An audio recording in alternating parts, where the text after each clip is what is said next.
This is an article that came out in Forbes, January 21st, 2018. This year's flu is nasty and getting worse. And now we've shut down the CDC. Oh no, this is not good. The flu season is looking particularly bad this year.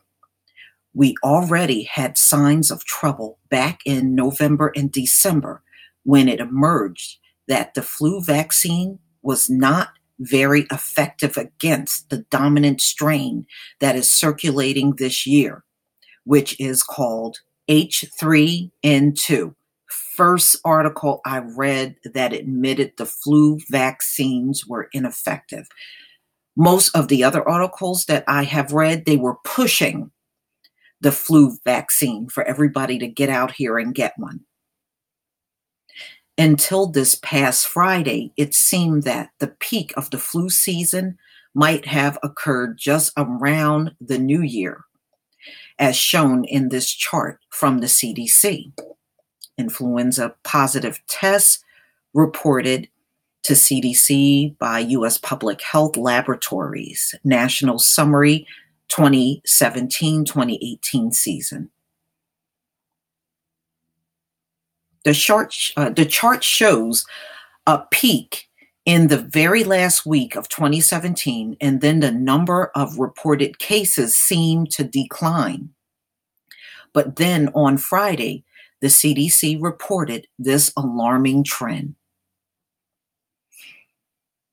And as you can see, the influenza cases are going up. You just got to look at the red line right here.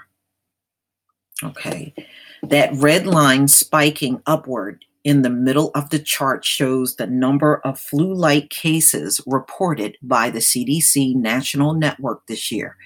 Rather than going down, the trend shows a sharp rise over the past 2 weeks. We don't know exactly what it is. These are not laboratory confirmed flu cases, but more people are getting sick. Even more alarming are the reports of young, healthy people dying of the flu. This past week, the Washington Post reported on a healthy 10-year-old boy caught the flu and died within a few days. And that's the thing, y'all. Even the other children I saw articles on that have died and passed on, it seems like once they get it, it hits them hard, and like within days, they're gone.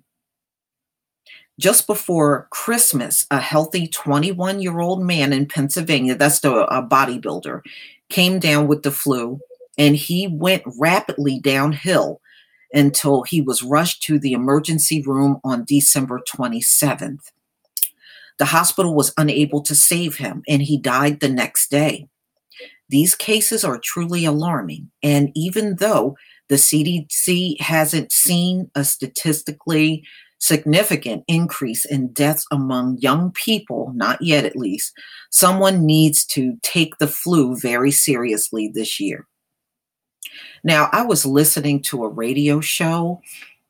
I wish I could have called in, and this was in the car, and someone was saying, the only people that are dying are the ones that already had health problems. That is false. That is false. Okay. Many of these people that died did not have any known health problems, and they were still taken out by the flu. With the government shutdown, a difficult situation becomes worse. Most of the CDC staff will be forced to sit on their hands when they could be working. So the CDC is shut down, y'all. Many of them want to work, but they won't be allowed to.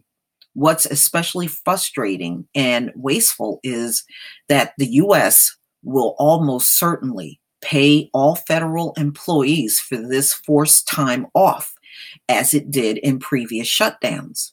We also need a better way to make the flu vaccine. The U.S. still relies on vaccines that are produced by growing the virus in chicken eggs, a decades-old method. This sometimes requires us to use a strain that doesn't match the circulating virus because some strains won't grow in eggs. And this H2N3 said is a very difficult one to create a virus for because it's constantly changing. So instead, we manufacture a mediocre vaccine rather than investing in a new one, modern technology that won't need eggs and produce more effective vaccines at lower cost. Oh, I thought y'all were the technology people. Sound like you're dropping the ball. Why are we stuck with old technology? But didn't these high IQ people sit around boasting about medical technology and they were the ones that came up with all this technology, but they're still using old shit?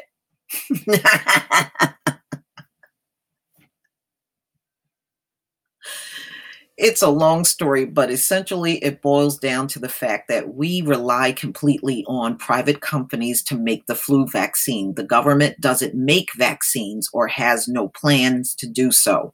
I don't care where they come from. Okay, I don't care where they come from. I'm not getting no vaccine. With the right technology, we should be able to produce a universal flu vaccine, one that can be taken once and never needed again. Like most other vaccines, scientists are getting closer to that with much help with the current shutdown NIH.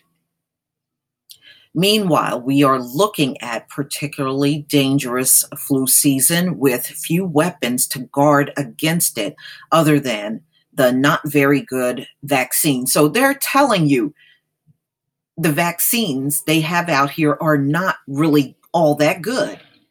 But if you pick up certain articles, they will encourage you to go get a mediocre flu shot that's really ineffective.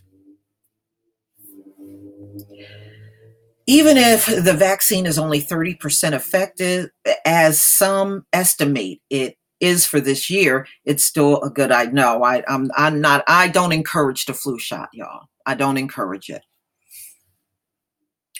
Oh, and one more thing, the flu shot cannot give you the flu. That's a lie.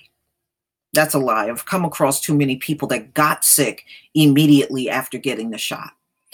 I mentioned this only because anti-vaxxers continue to promote this particular myth. It's not a myth. It's not a myth. Don't believe that. 80% of people who come down with the flu this year did not get vaccine. That's not true. That's not true. I've come across people right here in my state of New Jersey that got shots in September and October, and they still contracted this flu. Not true. You can't expect this government to tell you the truth. They're just simply not going to do it. They haven't done it in all the centuries they've existed. They're not going to tell you the truth now, ladies and gentlemen. Please tell me what you think. Please leave your comment and subscribe. Don't forget to hit on the notification bell. Also, join me on Black Junction TV and blackspot.com. Peace, family.